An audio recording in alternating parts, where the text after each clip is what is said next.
Hello and welcome to Radical Disruption. Today's special guest is Hannah Romero. She helps women in business increase their sales by six figures with their organic Instagram content, even with a small following and or engagement. In this episode, we talk about creating high income months without going viral or having high engagement. So buckle up and get ready for a value-packed episode. Hello and welcome to Radical Disruption. I have Hannah here with me, and I'm very excited to talk about conversions with her. Specifically, she is an expert in teaching people who have smaller Instagram followings, less visibility, and people who are not having content go viral have very high income weeks, very high income months. And so it's all about conversions. But before we dive into the nitty gritty, I want Hannah to talk about her entrepreneurship story. So, how did you get started, Hannah? And where are you at today? Yeah, thank you so much for having me. I'm so excited about this to talk about all things converting and how you don't need to go viral to be able to do that. So I'm really pumped. I got started, honestly, I was just like dabbling. I was working full time at like an office job and didn't have kids or anything like that. But I knew that my husband and I wanted them. And I was like, wow, I don't see myself in this like 9 to 5. I felt like I would get to my 9 to 5, finish my work in an hour. And I was like, I'm just here to just be clocked in. That's when I made the transition to start, okay, what could I sell? What could I do? I got into like my first offer, I think was like Instagram bio audits or something like that for $50. And I When would was sell this? them. When What's was this in terms of years? that was about like 4 to 5 years ago Okay. now. Yeah, 4.5 or so years ago. And I just was like, okay, let me just learn about this. I'm a very like all or nothing kind of person. So I went all into learning. And then I was like, wow, there's people making six figures, which like transparently, which I'm an open book. My husband and I weren't even making six figures 5 years ago jointly together at our office jobs. We were like close to that, but the fact that I saw people online doing it, I was like, there's just no way, but also, is there a way? It was so intriguing to me. But then I came to find as I got into this, I would sell little $50 packages here and there. And then I saw the people really making like six figures on Instagram were like massive influencers, or they like had a huge following. And I was like, man, that's not me. And so I just embarked on the journey, and my following didn't grow exponentially. That was actually even before Reels, any of that. And I was like in it, but I would work my 9 to 5, get home, make dinner, and then just work this until like midnight, rinse and repeat over and over. And then I was like, okay, no, wait, I feel like this could be something more. And so I talked to my husband and we took everything from our savings. I had lost my office job. I was like transitioning out, and I was like, interviewing for new jobs while also, what if this took off? So we just decided to take a huge risk and take everything in our savings, put it into investing into this. And from that point forward, I was just like, this just has to work. Let's just go all in. So that's like the kickstart. And then from that point going forward, I actually ended up making my first six figures within 6 months of after making that investment. I was just like, this has to work. And my following didn't increase or anything like that. So for a while, I battled with the thought of, do I need to have like a big following for this to work? Do I need to have? But then I started making more and more money, and I was like, oh my gosh, no, I don't. Like, I could really do this. And so that is when one thing led to another. And at that point, I was like, okay, I'm just going to be all in. This is my thing. I put my blinders on, didn't matter what anybody else around me thought.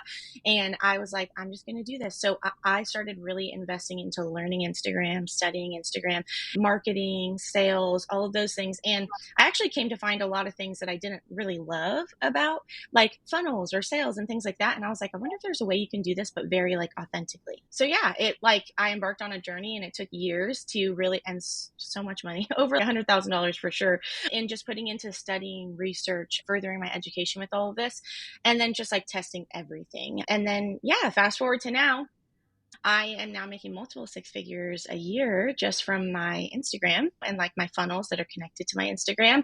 And I don't run ads. My content still does not go viral. I still don't have a large following. I still don't get quote unquote amazing engagement, right? There's been seasons I've gotten great engagement, and there's been seasons that I haven't. And now I would say at the point that I'm at now, I'm making more than I ever have before.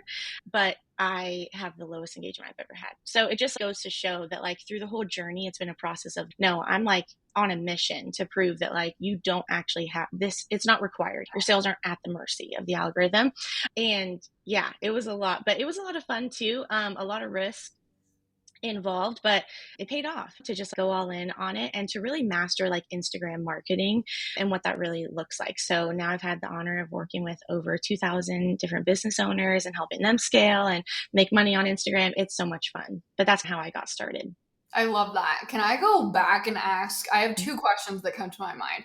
Number one, what were you making in terms of income when you decided to, like, when you lost your job and were like, hey, I'm going to go all in on my business? And then my second question is, what was your Instagram following at when you made your very first six figures? Oh, that's such a great question.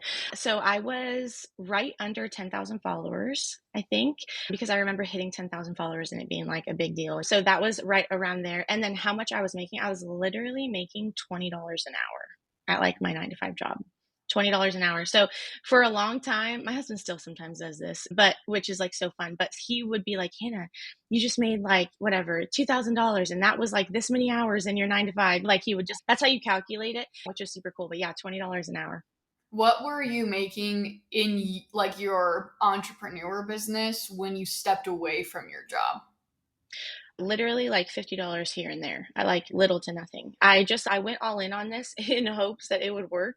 And it was scary for a minute. And like when I say I made six figures in 6 months, that's amazing. But I didn't know I was going to do that. I Yeah. just went all in and it was like day to day. And some days, oh, wow, look at this. Okay. Other days, we're in it. We're in it. We're in it. Oh, another day. And then it ended up being six figures. So it felt really good, but it's not every single month. It was like, you know what I'm saying? You know how that is. So yeah, that was. What would you say to someone who is in maybe a similar situation to what your journey looked like, where they're like, hey, maybe they're in their job right now or they're wanting to quit their job and go all in their business, but there is so Yeah. much uncertainty. Like, what were you thinking at that time that just kept you going on a day-to-day basis? And what would you say to that person? Yeah, so what I kept in mind is my dream. What is my dream? What is my main goal? And so that's what I would say to that person too. That thing probably popped up in their head, like hearing the story, oh man, it would be nice to make multiple six figures because of what? Like I knew my husband and I wanted to have kids. And so I had my daughter, my now daughter, she's one now, but I had her in mind the entire time. It was all for her. And so I kept her in mind. I didn't know if it obviously we would have a boy or a girl, but I just kept Yeah. that baby, that kid in mind. And I was just like, I want to be home. I want to be home. And I don't want to stress about finances. I didn't grow up with being financially free. Like I really struggled growing up in the household we grew up in. So my husband and I didn't even know that like you could really make this kind of money. We've just been in a traditional mindset of, oh, this is what you make, whatever. And so I kept that dream in mind. And sometimes I'd have to just go out on a date night with my husband and just talk about that dream. I still do that to this day, honestly, when I'm going for a new goal. It's just, let's just chat about it. What's it going to look like when we get here? And that just keeps me going. I just thought of her. I thought of the fact that I'd be able to be home with her. I thought of the fact that we could do what we wanted. And now my husband and I are home full time. And this business not only replaced his full time income, my full time income, and then some. It's like providing a future for us, for our daughter that like I never got, but also I could never imagine would be possible for her. And so that's what I would say to that person is like, what is that thing that kind of makes almost like your heart drop, you almost like sick to your stomach that you think about, but keep that in mind because that is worth going all in on. I love that. And something that I have been like, I don't know, I guess not researching, but learning more about is the power of visualization, but getting really specific on what that looks like. And I feel like that was really huge for you of visualizing what the future would look like. And like, again, whether it was a daughter or a son or whatever, but like Mhm. knowing exactly what you wanted your life to look like and staying focused on that is so powerful. And like, it helps our brain to be like, oh, okay, like it is obviously it's still risky to run a business, but it's safer because our brain wants to keep us safe. Like it loves Yes. homeostasis. It's no, let's not take any risks, but Mhm. that visualization helps the brain to be like, oh, okay, like I understand why we're doing this and to help you go all in. So I love that so much. There's five more questions, probably 500 more questions that I could ask on that, but I want to dive into a little bit more about what you ended with when you were talking about your story.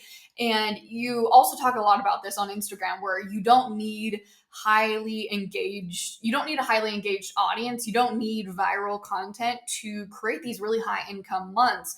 Can you share a little bit more of the behind the scenes of how you're able to have those high income months? Because I think we hear that a lot where it's, oh yeah, you don't need, 100,000 followers to make Mhm. $100,000. And I think we know that, but like, Mhm. I don't know if we actually know that. You know what I'm saying? Where Mhm. it's like we hear it a lot, but we're like, actually, how? So can you give us Mhm. a little bit more behind the scenes of what that looks like for you?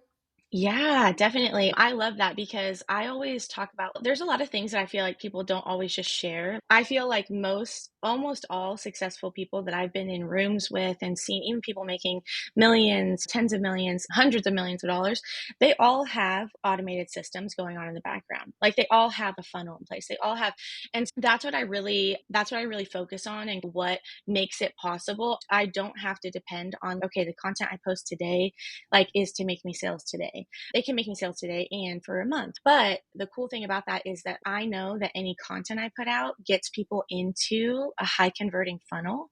And funnel is just, I've asked people like, what does it make you feel when you hear the word funnel? And it's, oh my gosh, like tech, boring. I was like, how do you feel when I say the word like waking up to sales notifications? They're like, yes, that's my dream. So it's, yeah, that's a funnel. And so it's like you setting it up and having it can be simple too. Like a freebie funnel is like one of my favorite things ever.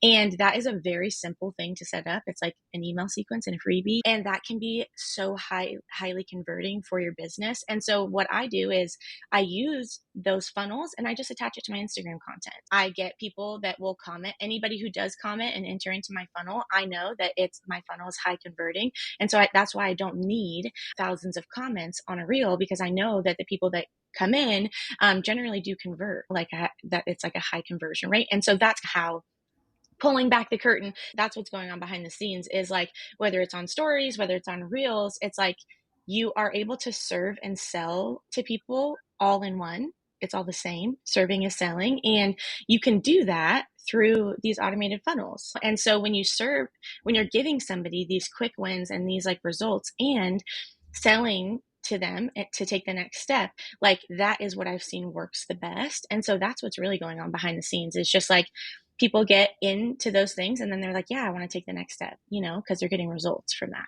I love that. How many funnels do you have set up right now in your business that you're actively driving traffic to? Currently, as of right now, I'm in the middle like of working on some of my new ones, but generally I would say like actual like freebie funnels, like these like mini funnels, honestly, a handful of them, maybe two at a time, three at a time. It's not a lot. I could do more, but I feel like when I have two going at one time, it's great when it's able to bring in enough income to have 30K months or 50K months. And so I'm happy with that. And I'm able to save time and I don't have to have all of these crazy things going on. So yeah, it's actually pretty simple. But I've never been asked that question. I love that because it is like pretty simplified. Well, yeah, I have two or three funnels maybe going in 1 month's period of time. Yeah. And so with that, when you have content that's like when you have a smaller audience, and small obviously is relative to Yeah. each person, but when you have a smaller audience and you have these two funnels, what does that look like in terms of your content? Or is every single piece of content on Instagram driving to a funnel? And if Mm. so, do you find like how long before those funnels, not necessarily, obviously, they'll continue to convert at Yeah. the rate that they'll convert, but like in terms of driving traffic to that funnel, that's obviously Mm. very important. And Mhm. so, at what point do you generally see that like traffic starts to drop off just because you have exhausted Mm. the people that you would drive into that funnel? Does that make sense? Yeah, I love that. What's really cool is that I have a lot of people who will enter the same funnel like multiple times, Mm. and it almost like fast tracks their conversions. They may not have bought on the first time, and then the second time, I'm like, oh, they became a customer. Let me break it down in like a simple term. This is how my brain works. For example, if I have like a launch, if I want to promote one thing for this month, I'm like, okay, I might have two different funnels going for that one thing.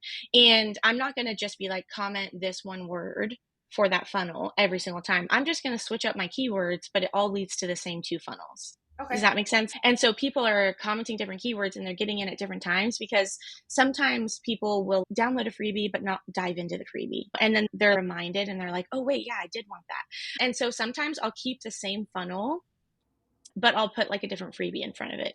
Mm. Honestly, like, I'm just able to, like, interchange, okay, different freebie, same, like, email sequence, just touch it up, tweak up the wording a little bit because I know it converts, so I'm just, like, rinse and repeat, and I will do that. So I'll do different ones, like, if I'm gonna do a launch and I have a date and time, "Hey, I wanna, like, really push this," I'll do maybe a different freebie funnel for that than I will for one that can just run all month long, and it, like, will convert in that way. But, yeah, people enter sometimes multiple times, and I'll see people that, like, entered the second time and then they bought that time. So it's actually like super beneficial to have that. But you need to switch up like your keywords. And sometimes I switch up the freebie in front of it too, because I still want, if someone did dive into the freebie, I still want to give them fresh things to dive into also based on what my audience is saying they want to learn about. Sometimes I'll just switch up the freebie on the front end, but keep the pitch to the paid offer the same.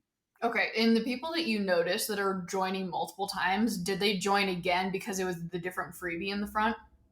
Yeah, sometimes I think they just saw, say, for example, like my story prompts, they're like, oh, I wanted to grab those and they didn't download them. So if they see like a new reel where I'm talking about it, but in a different way, honestly, there's so much you can do here. But like in a reel, I might talk about story prompts in a different way that they're like, oh, shoot, like I need those. I want to post them today. So they'll Yeah, just enter it in again, go and do and then most times they'll buy the paid offer as well, but they'll also go use the story prompts. It's like both, which is cool.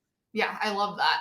Can you share some examples of some Instagram strategies? You were touching on that already, but can you share some examples of like posts or strategies that have been really successful for you in terms of driving leads, or I guess, yeah, leads into your funnel?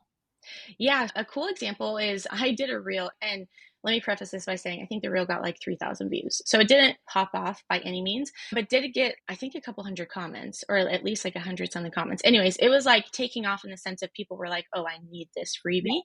And I originally, because I'm always testing these things for my clients, so I keep them updated, and they're like, Hannah, I just want to put like a checkout link in my DM automation. And I'm like, I always am stressing the fact putting a freebie in the top of your funnel very strategically. So like putting a random freebie doesn't mean pitching your offer randomly does not mean you'll make sales, but being Yeah. strategic about your freebie, which I know we'll talk about a little bit too later, but being strategic about your freebie, like that can make you so many more sales than just like delivering someone a checkout link.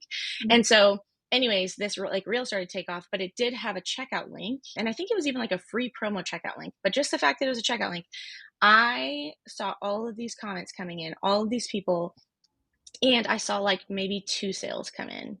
And I was like, this is not, the math isn't mathing. And so I like course corrected. And the way that I remember I like shot out of bed. My husband's, are you okay? I'm like on my computer, just like in the rocking chair, fixing it. I was like, I'm putting out fires right now. And I just put like my freebie funnel instead. So I like just switched up my ManyChat real quick, put my Yeah. freebie funnel instead. And then just the people I already saw entering, because these people were in my target audience. So like I would click on their profile. I'm like, no, I can help them. And so I would like course correct. And I said, oh, here's like the instant access download. And I sent them the freebie funnel instead.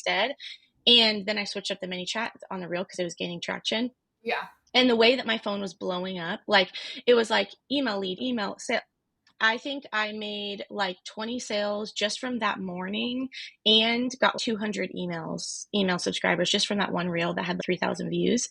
And it was just from making that like course correct and putting my freebie funnel on top of it. And so that would be a good example of, I always stress the importance of doing that, but that would be a good example. Hopefully that answered your question, of a reel that like got traction and that was what got leads, but it got me even more leads putting something for free just to like, people want like a quick win. So, and they're more likely to buy when they can get that quick win. And so it's not like this takes a lot of time. There were people who honestly downloaded the freebie.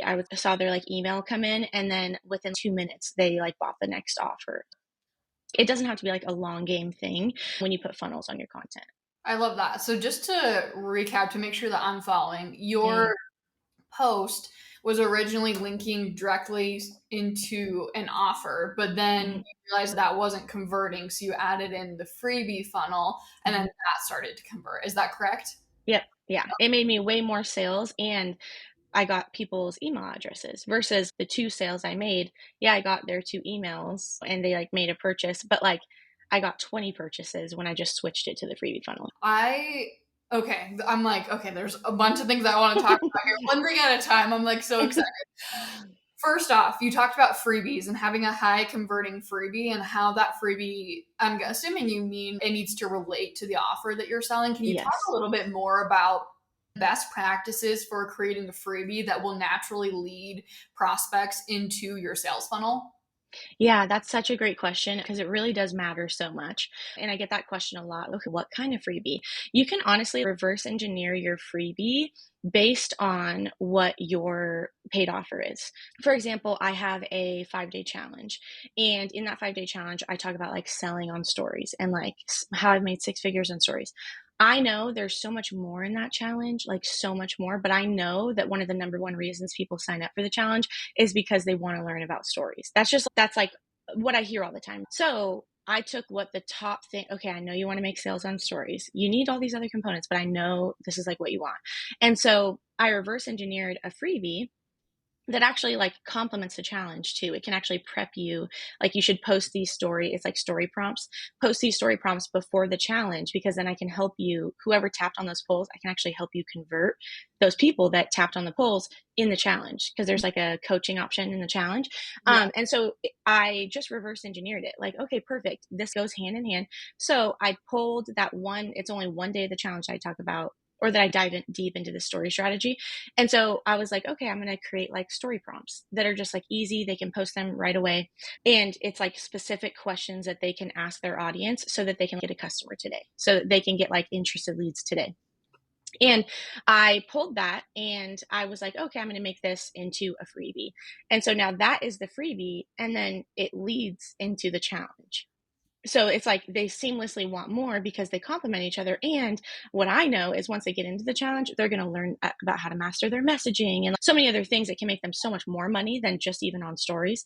But because I know that's like their main thing. So I'll ask people, I just had a client ask me this recently and I said, okay, what's like the most popular thing that people ask you about? Make a freebie about that. Because that is the thing that people want. And you want to make a freebie that people want. Otherwise, no one's going to download it and hear about your offer at all. Yeah, for sure. And what have you found in terms of format for freebies that works really well? Like PDF, free challenges, webinars, quizzes. Yeah, webinars, I feel like they have a great place in a funnel, a freebie funnel for normally like a little bit higher of a ticket offer. A webinar does great with that because you really can interact with them and lead them through this process. But I've seen like a PDF guide, something like easy, quick that they can download, not just like free tips. That's like definitely not it, but like the actual formatting of it, like a PDF, I feel like I have seen get the most traction with myself and my clients over anything else, really. I love that. So the freebie is your very first part of your funnel. And Yeah. when you were talking about that post that did really well, and you said the freebie funnel, within 2 minutes of someone downloading this freebie, hmm they had purchased an offer. Where was the opportunity to purchase an offer? Was that inside the freebie itself? Was that through your emails? Was that through a tripwire? Can you walk us through a little bit more of what this funnel looks like from start to finish? Yeah. One of the most important things when you're creating this is a free lead is very different than a paid lead. So Mm, if you can get someone to make a purchase, they are a more qualified or like warmer lead inside of your funnel, or at least from what I have seen. How you can do that very strategically is having an upsell, something where they can immediately take a next step.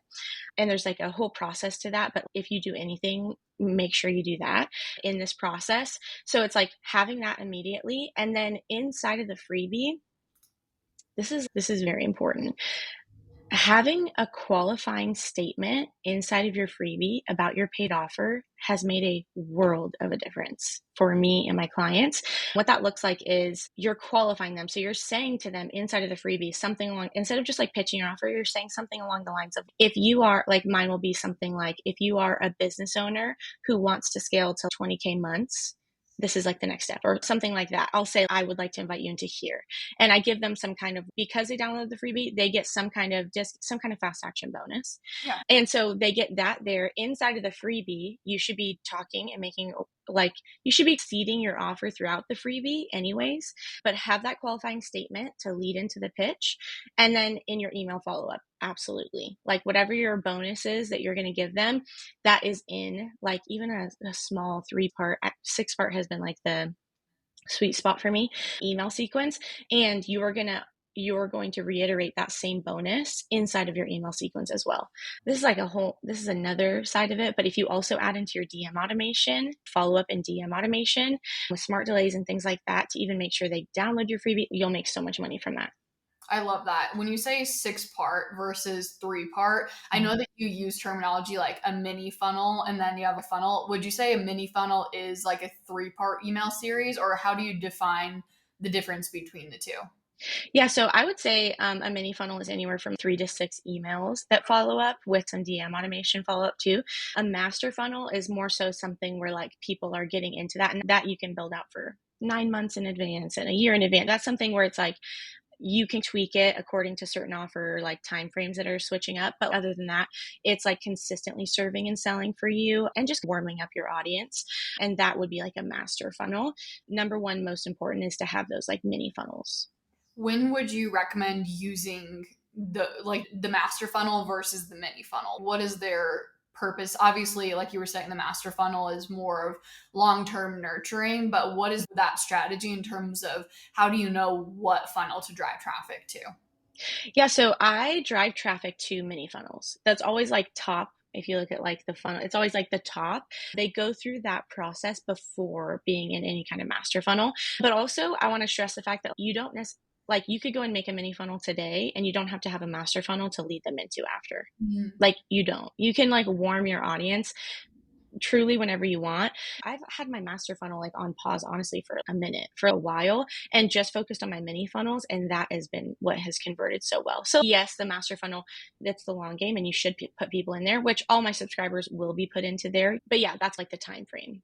So your mini funnels are leading into a master funnel, but Mhm. if you don't have a master funnel, are you just leading people from the mini funnel into your newsletter? Yep. Yeah, you can just do a newsletter, which is perfect to continue to warm them up and serve and sell to them. I love that. And in your mini funnel, when you're doing 3 to 6 emails, are Mhm. those emails solely sales emails? Are those nurture emails and sales emails? What does that look like? Yeah, you know, the different parts. This is something I like love talking about, but the customer buying process, how there's like awareness that you have a problem, and then how you stand out and how you're like, what's the distinction? How do you like solve this problem, in a Yeah, different way than anybody else? And those kinds of things, that's what's in the funnels. You're sharing those little pieces inside of that and also giving them a reason to make a decision now versus later. So that is really what's in there. But yes, you're selling to them, but just like breaking down beliefs, building up new beliefs that they need to have. Because the truth is, like, for someone to get a certain payoff, the reason why they haven't gotten it yet is because they have some kind of something in the way preventing them from getting there, some kind of belief. You help tear that belief down, build up the belief that they do need so that they can get to that destination, that payoff. I love that. Can you talk a little bit about how you measure success of a freebie and then also a funnel in general? What metrics are you looking at, and also like lead quality too? Like how do you make sure that the people that you're getting into your funnel are people that are, again, just qualified leads? hmm Yeah, so the qualified lead part is having some kind of upsell, some way that they can purchase like right away from the freebie is super helpful because, or from any funnel, because that is like a paid lead, right? Versus a free one. And honestly, just having to kind of answer that question, really, it's very much so on the front end in my content. I Mhm. like will qualify in my content. So Love that. generally, I'm not going to have someone joining these funnels that like doesn't have a business or doesn't want to start a business. Like generally, it's like very crystal clear in Yeah. my content who it's for. And so that is super helpful with that.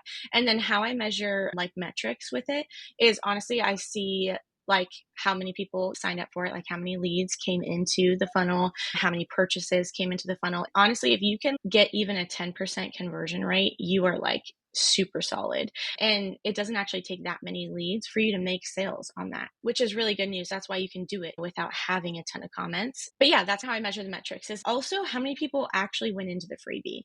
That's Mhm. one of the number one things I focus on, because one thing I do not want to do is give a freebie to somebody Honestly, like most of my freebies are normally like paid products. And then for a limited time, I'll make them free. And so it has a lot of value in it. And I want to make sure they actually dive into it. So I usually give them some kind of reason to dive in now Yeah. versus later so that they're actually in there. Because if they just downloaded it, but they didn't go into it, then I can't really count that as like they went through the process. Yeah, I was about to get ahead of myself about the freebie, but I know we're going to talk about that a little bit later. So I'll wait. No, you're totally good. Um, in terms of your tech stack, what does that look like? What are you using for creating the funnel? How are you able to know who has clicked into that freebie and actually downloaded it? Okay, great question. So I use Flowdesk for like my email system. Love Flowdesk. I know you do too. And you're able to just see there like so simply, like signed up here, clicked, whatever. And I'm like, oh wow, that's like it makes it so easy for you to see your metrics. I love that. Okay, in terms of you talked about this too through your email sequence of making sure that you're positioned in a way that people see your value. Can you talk a little Mm, bit about how you can have freebies that do bring in those qualified leads, but also not having conversions in your business? Like if you're struggling with conversions, whether you have large visibility or low visibility, mhm, I feel like it does come down to this one thing, which is your value mm. proposition.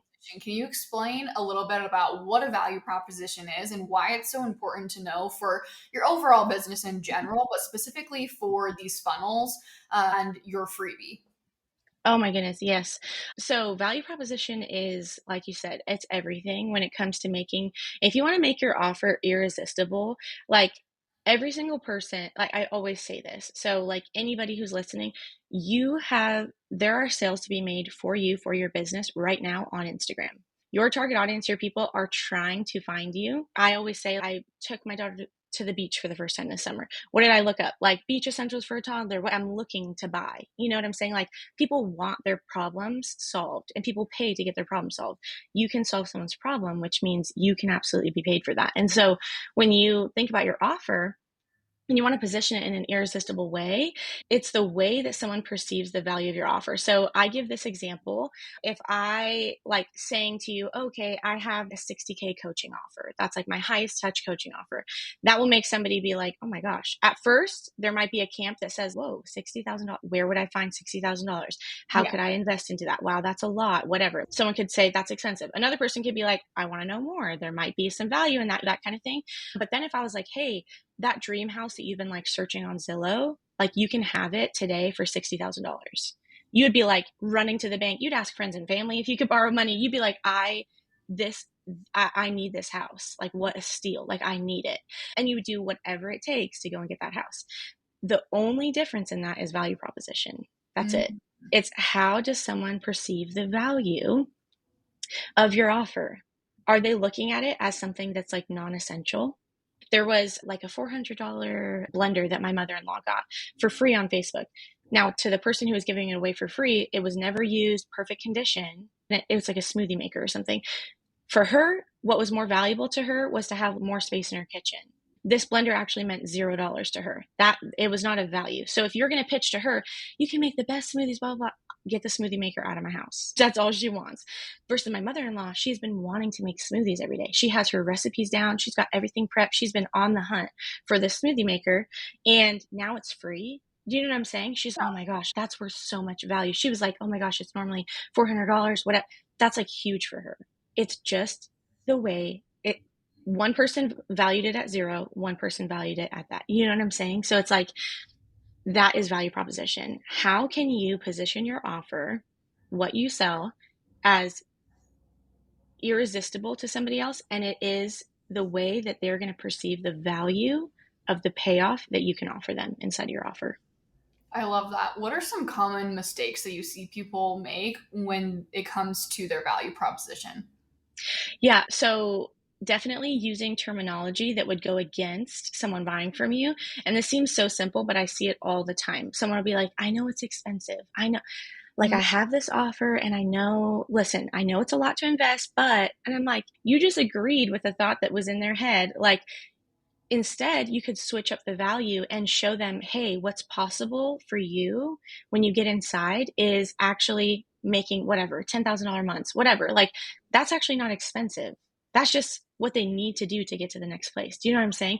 But you can say things like, oh, that's a common mistake that I see. Another common mistake that I see is people sharing way too much educational content only and nothing that's transformational. Because as a consumer, people think that they want information, but what they really want is transformation. Yeah. And if little tips here and there aren't going to get them that transformation, you're leaving them in a place where they're like, oh man, okay. Say if you help somebody with their sleep or something in like menopause, like I'm thinking of one of my clients, and it's if you talk about all the time, like you're sharing about like sleep tips. Oh, you could eat a bar before, whatever. It's like a little tip.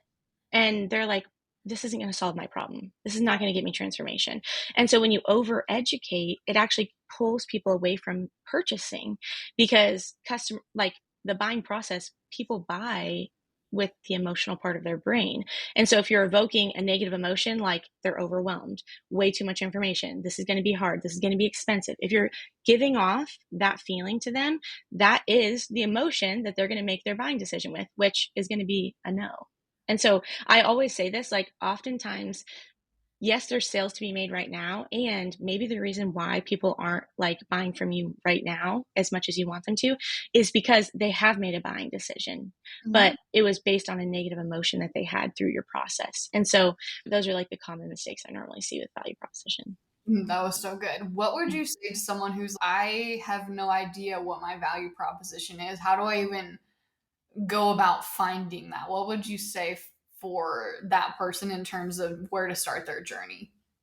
That's such a good question. You want to think about the problem that you solve, and not just that, what is the payoff? What's the transformation you offer? What's that dream location for your person? That is your value. That's where you start with your value proposition is what transformation does this offer somebody? Not just, oh, I help people make money on Instagram. No, like I help people make multiple six figures on Instagram without going viral, without the way that I share that. And then I'll usually follow it up with a statement like, so that you don't have to spend hours scrolling on Instagram any longer. And the time that you're spending already posting content, you could actually be making six figures, multiple six figures from that same time.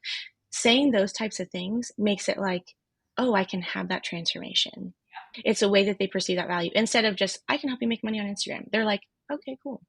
There's no reason to move. There's nothing that's, oh, wait, I can have that. And so that's where I would say to start is like, what's that transformation and how can you just position it? And that might mean like sitting down with your notebook and it might take you an hour. You might just be writing out like, what's my value prop? And that's okay. But you want someone to look at your offer as like essential for them to buy. Yeah. And like you said, too, just saying like how you make money on Instagram, that's not evoking emotion. Like you want Mm-hmm. that piece that evokes emotion, which is where your value proposition comes in, where it's not just the transformation. It's like the Mm-hmm. transformation plus what is their dream outcome and Mm-hmm. pairing those two things together. Wow, we have covered so much goodness. My very final question for you is if you could go back to day one of your journey as an entrepreneur, what piece of advice would you give yourself? Yeah, day one, I think I would go all in sooner. Like, Mm. I would just push all my chips in, go after that dream destination because it's so worth it. And there's nothing but yourself and your own thoughts, possibly, that could be in the way of you going after that dream, whether that's your dream income. No one's saying that you can't do it. There's nothing stopping you from going and doing it. That's what I would tell myself from the get-go instead of the kind of, oh gosh, I'm an all-in type of personality, but looking back now, it's like when I go all in, I'm all in. But like before, I think there may have been a little bit of hesitation here and there just for the sole fact of, I don't know if it's going to work. And before you make the money, before you get the result, you're not sure. So it's, you can tread lightly. I would have just pushed my chips in, made Yeah, the scariest invest, like did all the things sooner. That's it. I love that so much. Where can people learn more from you, connect with you, get more of the Hannah goodness that you have to provide? You are so sweet. Oh my goodness. Instagram. Yeah, my handle is Hannah Marie Romero. And just connecting there on Instagram, that's like the main place that I'm at is I focus all my attention over I love that. Connect with her on Instagram, get in her funnels, there. get all of the goodness that she has to provide. Thank you Mm, so much for being on the podcast today. I appreciate you and all the knowledge that you shared. I know that the listeners also can agree with that as well. So thank you. mm. Oh, of course. Thank you so much for having me.